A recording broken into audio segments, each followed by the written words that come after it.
Yo, what is up, everybody? It's a brand new month. Well, yes, a brand new update to a degree. Out next Tuesday will be the update. It's either Monday or Tuesday for the update. Lots of things to go over. Quality of life improvements, new champions, new event quest, Act 8.1. There's a lot of stuff dropping. And it's Battlegrounds as well that's going to dropping as well. Titania, how you even want to say it. Titanic, tits, yep. Champion, new champion. Science, She-Hulk, Adversary. There. I think one I'm really interested in is an Iron Man Infamous and Doctor Doom Tech, whatever you want to call it.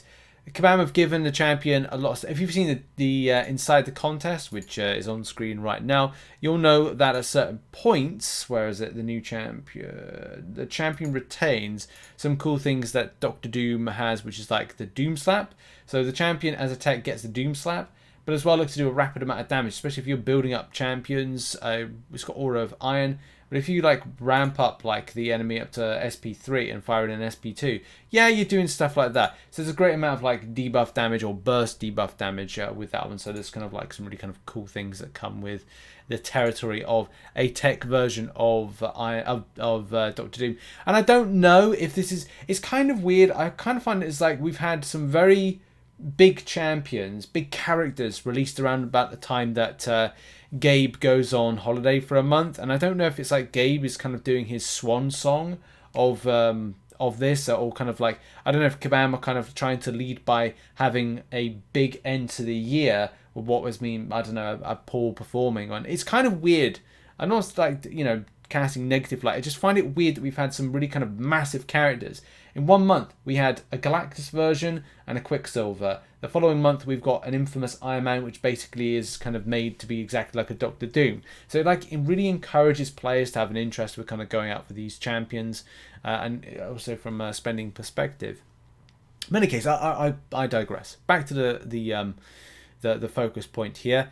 Show of Strength, Titania has set up a tournament in an attempt to show that she is the best seeded herself in the Titan weight category. Each week for 4 weeks, fight in different weight categories in Show of Strength.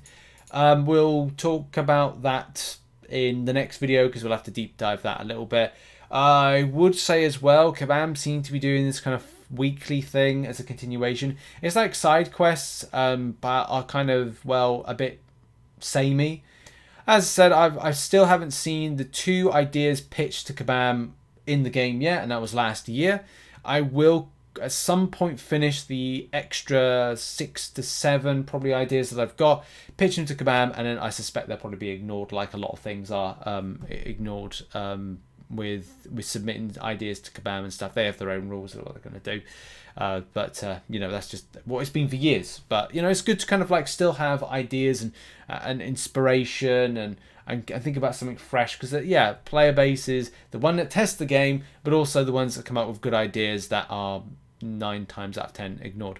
In any case, again, moving on, and Eternity of Pain. Eternity of Pain is still great, and I'm glad that I'm hitting Paragon and able to do this. Great for Thronebreaker, nothing for Cavalier and Uncollected, unfortunately, but would love to see something for them in the future, especially to kind of get them, you know, feel like they can kind of come to the table and have a good kind of like vibe with stuff. One of the main things that I'm most excited for, this is the quintessential most exciting thing that I'm really looking forward to, is Act 8.1. I've done a guide for this, funny enough, whilst I was able to access the beta for this. So I've kind of got all my paths kind of like, you know, set out. I don't know if I'll submit it out to the community, because I kind of feel like, because I didn't get to overly and rigorously test it, I kind of feel like it would be unwise to do so, but maybe I will, and kind of like see what other people are at. It takes into inspiration from other players, kind of champions they used against it, and we'll have to see. I'll road test it and see how it kind of works out, but I'm excited for it. I think even as well excited for the fact that we have got ourselves a new boss, the shape or form of Cytalis, agent of Aura Bora. Still gonna have to get around that name, I think. There is a backstory to this one that has kind of like whether or not this is like an off-world version, or maybe like a realm version of something, because at the end of the day, this was something that was meant to incorporate the Marvel Realm of Champions story arc into one place, and this was going to be like a worlds colliding type story arc, and how we kind of integrate both games together, which is kind of sad we'll never get that. but this one seems to be incorporating more of these kind of traps, which I get. I don't know if like I'm a massive fan of these, especially because they were only put out in a limited. It's good to have something different to kind of fight off against in a boss fight, but I just kind of feel like a lot of the times things with strikers, traps, and these other kind of like really cool fresh ideas, we've only seen like little bits, and we haven't seen in kind of like a greater sense, except for like Craven being like that champion that has it part of his kind of like kit, and it's just taken a little while, and to add things in Rintra recently, so it's kind of like a slow kind of input into this, and I would like to see strikers and some other kind of more playful ways of kind of, you know, interaction with this, with it. But yeah, Black Widow Saitala seems to be a bit of a kind of like a difficult boss with stuff, and this is going to be a tough fight for Act 8.1, especially like practicing this stuff, because you go into a quest and you're like, man, I do need to be practicing this as much as possible. It seems to be very interactive, and the evade seems to be a bit annoying, so finding a good counter for that is probably going to be a key thing with it. And at point to recording this video, there's been no information about rewards. That's another kind of key thing I know a lot of players are interested in.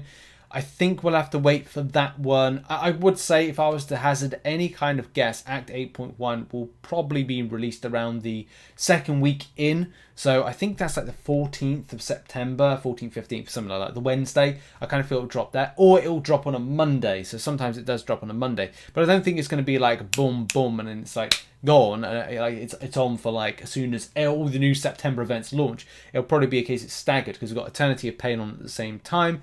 So yeah, I kind of feel like it's going to be around about either the 12th of September, or it will be the 14th of September. Like those 2 days I'm working with. At a push 19th or 21st, but that's just kind of where we're up to. Still need to know rewards, as I said, so we'll kind of like roll on to that one. Battlegrounds, as a lot of you know, if you saw the inside the contest, the first look, it does have information about Battlegrounds, which do look to be better than expected. I think even more so because we have a rank-based system. We have like a battle pass type thing. It's not exactly like a battle pass. It's like a progression pass thing, like a season progression thing, tiering system, which then will give kind of rewards. Three decks you can choose from, and then you can have a mastery loadout shift. So that's cool as well for the mastery loadout shifting. But as I said, I would have loved to have seen mastery loadouts in something like the kind of like general scheme of the game, just from an interest perspective and content that I would like to do and switch between them. Especially it's handy if you kind of go, okay, well I want to do, for some reason, like today I'm like, oh, I want to do like arena. I'm like, oh, okay, I'll grind arena, and it's like, okay, well I'll switch to my suicide mastery setup. But then I'm like, okay, well I've got to do alliance wars later on, and it's like, okay, well I'll switch to my alliance wars mastery that reflects more of a better kind of like defense perspective. And the same thing when you kind of like put champions in for defense in alliance wars, you want to be able to go, okay, well that's the team right there in that particular mastery, rather than going, okay, well now the team is weak that's going in for alliance wars defense, and I'm like, right, well that's not helpful for my team, because I've just left easy opponents that are recoiling left, right and center, don't interact particularly well, and ultimately weak. So it's just finding like a good balance between them. But as I said, all good to see like Battlegrounds coming back. I should try and figure out more time to kind of like do like more Battlegrounds, but again that's down to like if and when time is available, because it is another mode. Between doing everything else, targets that I've got for unit grind, I'm gonna have to like figure out whether or not I can actually kind of weave in a good time per week to do this, and especially to like how the extent of it being competitive within it. I might do that for a video, kind of dissect the time investment to what I get out of it and availability. So that's going to be something that I think will be quite interesting to kind of do down the line. What else is happening apart from, you know, Kabam saying Battlegrounds is challenge your friends 1v1. Great, that's good to kind of like train. Champion charges have been removed. Great. Create multiple decks. Great. Introduce victory track and gladiators circuit. Again, great. That's kind of like our progression, our not battle passy thing, but kind of like working towards new alliance and solo events. What? Oh, right, okay, yeah. So you have to encourage your alliance mates to kind of like do that, even if they're not interested. The new features are as follows. that stash count in hero use items pop up. You can now view how many items you have in your stash. We saw this in the quality of life improvements, which I covered on the channel. Open 10 button. My favorites are seeing nodes whilst you're in a fight. That's my first favorite one. And the second one is the inventory stash kind of reorganization. It looks a lot better, and I think it'd be very good for players. So yeah, that looks really good. All these things right here, if you haven't seen, we did a video on the channel. You can actually find information on that on the forums, which puts a little bit of visualization to how you kind of like see these new changes going in. As I said, the inventory one is one of my favorites, and also my second favorite is the new kind of like pop-up nodes in game, because a lot of time you're saying to yourself, oh man, I didn't read the nodes. So you kind of go in and go, okay, well, it's that, and okay, like, can I get through this? Can I adapt? Those kind of things. So that's good news altogether. And what else? A few bug fixes here and there. Toad, Loki, let's see if any incredibly important ones. Bishop's unblockable ability is now passive. That's good. Made a grammatical change to info page regarding Falter. Daredevil Hell's Kitchen. Oh, those issues we talked about before.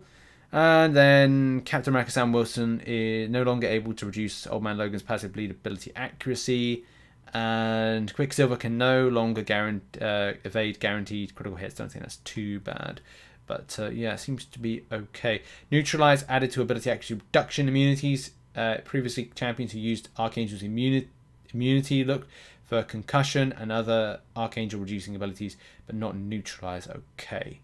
So that's really that. That that covers what the new update is. And also Karnak and Massacre power gain when striking into block is now passive. Info pages update reflect on this. Okay. So there we go. That's that. And yeah, positive. There's a lot of good stuff that's coming out from this update, and we'll have all information, including Ant-Man's buff, in another video. But that really breaks down everything that Kabam are posting for this new update 36.2. And yeah, I'll see you in the next video covering more of this stuff. Make sure as well to check out some other content, which is located on screen right now. I'm going to get a button put on my Stream Deck when I've repaired it to kind of like have this pop up so it looks a bit more cleaner. But yeah, thanks for watching. Check out some other content. I'll see you soon. Bye bye.